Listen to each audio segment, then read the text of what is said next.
নিত্যানন্দী গ্রামে জনস্রোত। হিন্দু মুসলিম সবার হৃদয় জয় করলেন ধানের শীষের প্রার্থী সাইফুল ইসলাম ফিরোজ। গতকাল বুধবার 24 সেপ্টেম্বর 2025 ঝিনাইদহ 4 আসনে বিএনপি মনোনীত প্রার্থী জননেতা জনাব সাইফুল ইসলাম ফিরোজ কালীগঞ্জ উপজেলার 10 নম্বর কাষ্টভাঙ্গা ইউনিয়নের 4 নম্বর ওয়ার্ডের নিত্যানন্দী গ্রামে কর্মী সভায় অংশ নেন। কর্মী সভায় গ্রাম অঞ্চলের হাজারো মানুষের ঢল নামে, যেন এক উৎসব মুখর পরিবেশ সৃষ্টি হয়। সভা শেষে তিনি স্থানীয় পুজো মণ্ডপ পরিদর্শন করেন। সেখানে উপস্থিত হিন্দু সম্প্রদায়ের মা বোনদের সঙ্গে আন্তরিকভাবে কুশল বিনিময় করেন এবং নিজ হাতে মিষ্টি খাওয়ায় দেন। তার এমন মানবিক আচরণে উপস্থিত সবার মধ্যে ব্যাপক উচ্ছ্বাস দেখা দেয়।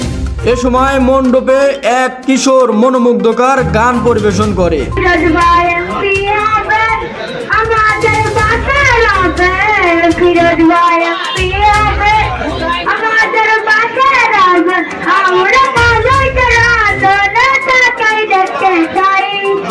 যা উপস্থিত জনতার হৃদয় ছুঁয়ে যায়।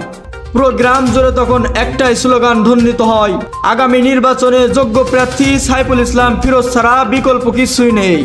গ্রামের মানুষের এমন আনন্দময় অংশগ্রহণ ও সমর্থনে স্পষ্ট হয়েছে ঝিনাইদহ 4 আসনের আসন্ন নির্বাচনে বিএনপির ধানের শীষের প্রার্থী সাইফুল ইসলাম ফিরোজই হতে পারেন সাধারণ মানুষের আস্থার প্রতীক।